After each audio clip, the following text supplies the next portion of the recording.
We open this meeting at the Lancaster County Board of Zoning Appeals for Wednesday, April 23rd. Welcome everybody that's come. Everybody get their packets, time to have them looked at. And Yes. any problems with the minutes, additions? Make a motion to approve. All right, motion been made to approve. Second. Seconded, all in favor? Aye. Aye, thank you, thank you. Let's see here. We have one hearing for today. It's a variance for Knowles 2. And I'm going to let Ms. Okay. Pruitt, if you have something you'd like to say. Okay. Alrighty. We have a couple of slides for y'all to look at, just from the packet, so you can see it a little bit, maybe more clearly. Okay, so our variance for today is from the Knowles 2 LLC, which is requesting a variance from Part 1 of the zoning ordinance, Article 26-5, setbacks of the Lancaster County, Virginia Land Development Code from the Highway Corridor Overlay District, setback distance requirement of 150 feet from the center line of VSH 200, which is also known as Irvington Road.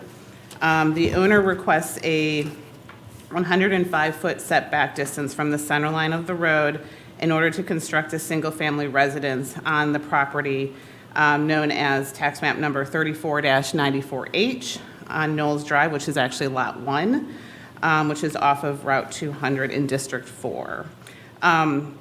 Just a side note, the owner's request of a 105-foot setback distance from the center line of VSH 200 is actually visually represented on this plat that you're seeing right here on the subdivision plat as the line labeled 80-foot building restriction line. So that 80-foot building restriction line is actually measured from the property line, not the center line. So you add the 25 feet, and that's where you get 105 feet. The Highway Corridor Overlay District was adopted by the county in April 24th, 2003. The property is part of the Knowles 2 subdivision, which subdivision was approved by the county on May 30th, 1990, and thus created prior to the adoption of the ordinance. Since the ordinance does not have a provision that exempts properties created prior thereto, the property is now subject to this ordinance of 150 feet distance from the center line of the road. At the time the lot was created, the required setback distance from the roadway was only that which was required in the R1 zoning district, which at the time, or still today, is 75 feet from the center line of any street or road right-of-way, but in no event less than 50 feet from the edge of the right-of-way. The 80-foot building restriction line from the edge of 200 established by the developer is therefore actually a more restrictive setback than required at the time with the R1 zoning. While it's not impossible to build on this parcel with the added restrictions of the Highway Corridor Overlay District, the owner feels that the variance request should be considered for the following reasons.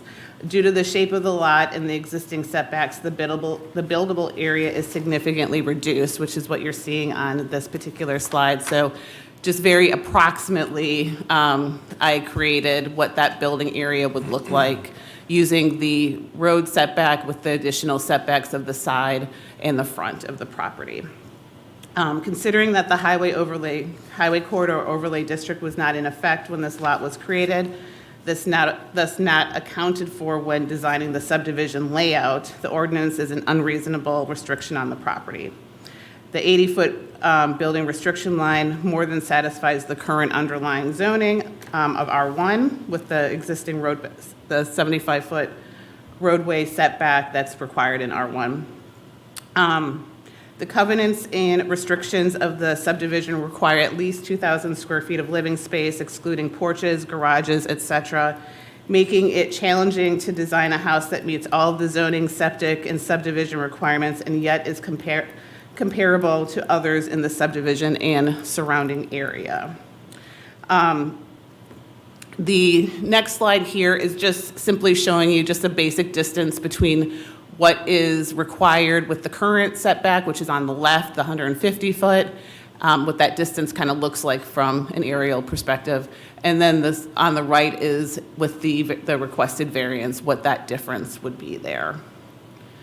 That's pretty much it. Any questions? questions? Any questions? Where is Knowles 1, Section 1? Knowles 1 is going to be to the south of, let's see, The other side of the highway? yes. So where our lot is on the north side of Irvington Road, Knowles 1 is on the south side of Irvington Road. So it's across the street. Okay. So this affects that also? It affects, According to the letter we have here, that side is affected by what we're doing over here also.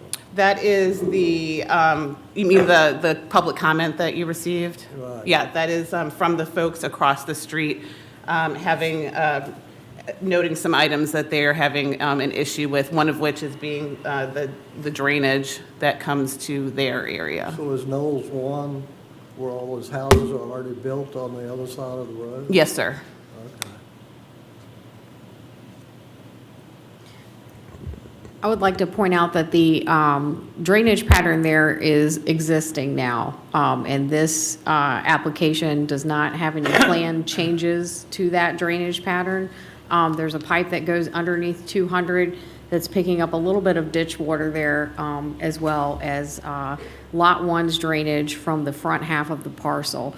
Lot 2, which is next to Lot 1 on there in the subdivision, actually drains to the other side of the road and does not go to the pipe located in front of the people who sent the letter. So that would be, any drainage concerns regarding that outfall would be directed to VDOT, as it is a VDOT pipe and is receiving road water. Thank you. Any other questions? Just to clarify, this, we're not overriding a VDOT precedent. This is purely a Lancaster County? Correct. Okay, just make sure. Okay. All right, we don't have any more questions. I guess I'll open this up to a public hearing. If anybody would like to speak, just come up to the microphone there, state your name, and let us know what you have to say. Go ahead. Good morning, everyone. How you I'm Tom McCarthy. I live directly across from that new road that got put in. I'm here as a representative of the Knowles 1 homeowners group. There are 6 homes there. There's mine, William and Ann Hoppenheimer's. Pardon me, I gotta change my glasses. John and Karen Billingsley, Sandra Toomey, Pat Crenshaw, and Elizabeth Patemra. And we do have some concerns, and I do have a question about the VDOT, the drains. I know there were 3 drains that existed prior to the subdivision being put in, and now only 2 are functional. That's my understanding. It's caused me a little bit of an issue.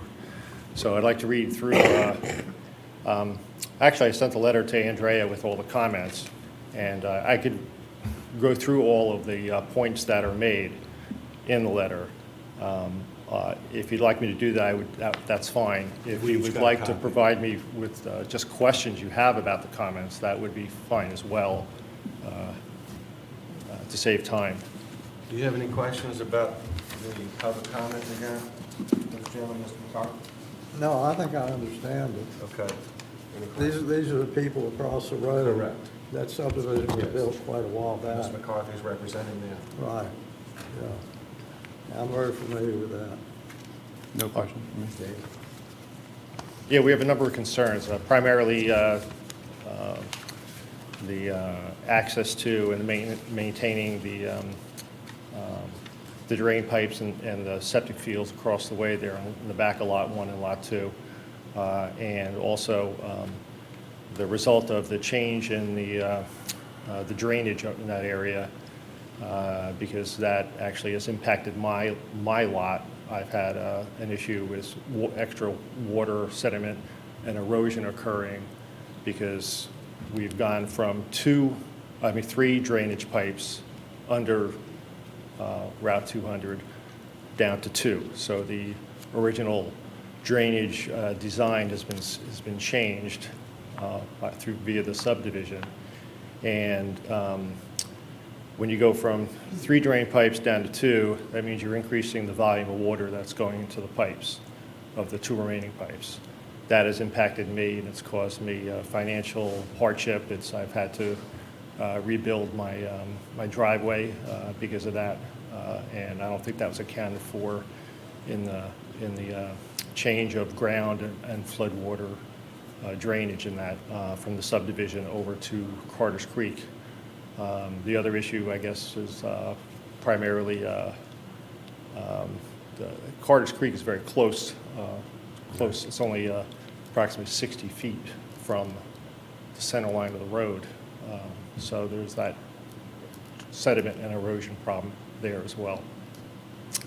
But if you have any questions for me, I'll gladly take them because there's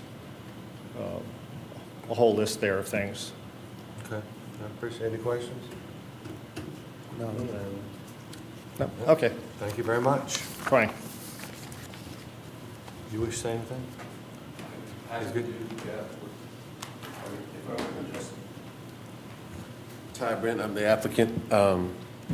Yeah, the lot, I'm not sure has anything to do with the drainage under Route 200, which is, I guess, the main objection I just heard. That's not us. I mean, if y'all have any questions, I mean, we're not doing anything. Any questions of Mr. Brand? no. All right, thanks, sir. Yep, thanks. Mr. Chairman, if I may interject, I'd be happy to meet with Mr. McCarthy and the neighbors and facilitate a meeting with VDOT if you'd like to look at the drainage there. I can't speak for VDOT. It may be possible to extend that pipe that runs along at your driveway to get it past that point.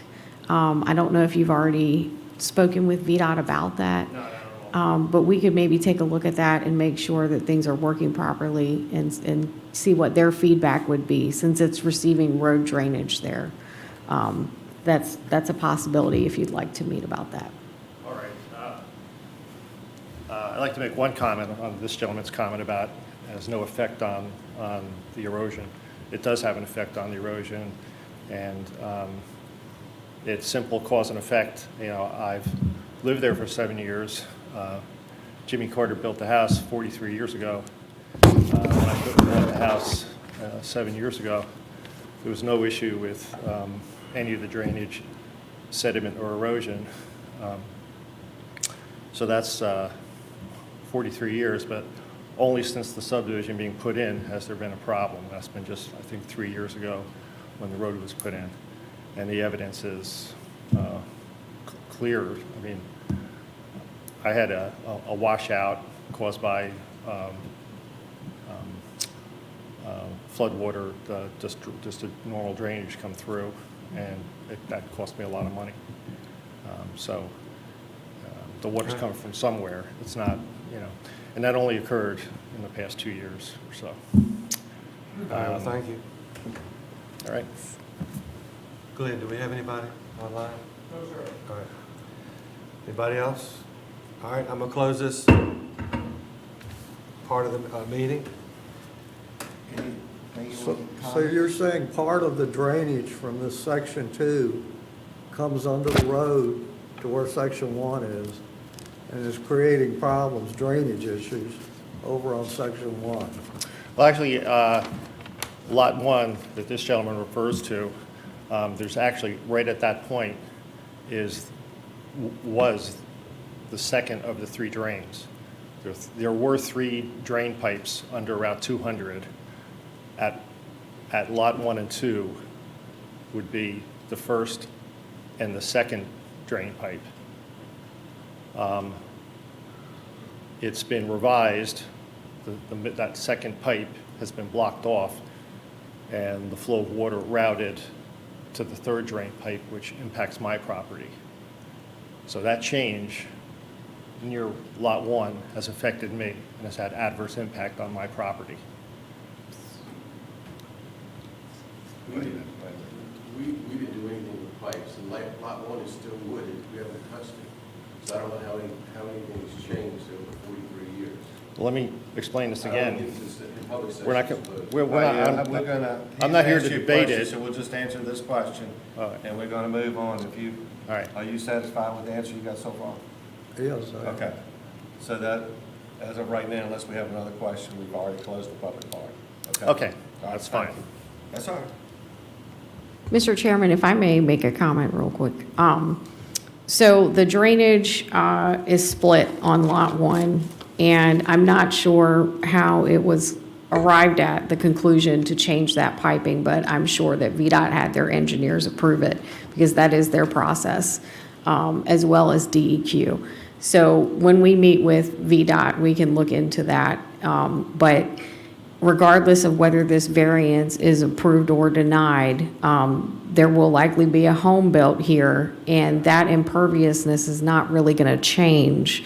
Whether you approve the variance or not, there's still going to be the imperviousness from the home and the driveway and any other structures they put in. So if you grant this, it's not that there's going to be more drainage. It would be the same amount of drainage. The drainage pattern is not changing. Well, that is my thought process also. And the issue here doesn't seem to be, the issue here to me is a VDOT problem, which this board has no control, or we can't do anything about the drainage. I mean, this was approved by the county, this county, in 1990. The process changed when they put in this overlay. It wasn't grandfathered in, but it's just my opinion. I don't know what the rest of the people up here think, but it's just my opinion that this is something that should be granted and allowed. Excuse me. The VDOT issue can be handled with you and the help of the county if they want to help you, which they've already offered to help you. But I don't see where we have anything to do with the drainage and that's, going on, because there's nothing we can do about the drainage. We Okay, can't well- make people put pipes in, If I could respond, so I'll just say, I understand your point. Groundwater drainage, groundwater flows somewhere, flows downhill. right, it's gonna flow somewhere. Yeah, And maybe VDOT's the best help to get, to Right. make it go the way it should be going, as opposed to the way it's going at this point. agreed. Well, I guess my last point would be, please consider the other points that are provided in the comments from Knowles 1 Yeah, homeowners. no, group. I've read them, I think all of us have. Okay, All right, thank you, that's my point. All right, thank you very much. thank you. Any other questions, suggestions, recommendations? I mean, I think it's a clear hardship, based on the lot size and based on the overlay. I would make a motion to approve as requested. All right, we've got a motion on the floor to approve the variance request. Second. We have a second, all in favor? Second. All opposed? All right, it's passed. Like I said, maybe you want to talk to the county and take them up on their offer to help you with because that sounds like it's the whole issue here to me. I mean, I understand you have other points, and we looked at them, but, Yeah, I thank the board for reviewing that. okay, yes, sir. All right. We didn't have a meeting in April for the planning commission. We'll have a meeting in May coming up. And I really don't have anything to go forward on at this point. Do we have anything coming up that you're aware of? We do? Yes, we have one variance for some sideline setback in Cortoma by the Bay that has been turned in. There's a couple more that we're not sure when they will be ready. So those are just kind of on the horizon, but we've got definitely one that we can do in the next month or so at your convenience. Anything else? Anybody got anything here? If there's nothing else, and y'all don't have anything else? Actually, do you mind if I say one No, thing, go Mr. ahead. Chairman? Again, everyone should have that form. Yeah. If you can fill that out, please do so. Thank you. All right, if there's nothing else and there's nobody online, I'm gonna go ahead and close this meeting. Thank you for coming. Best of luck to you.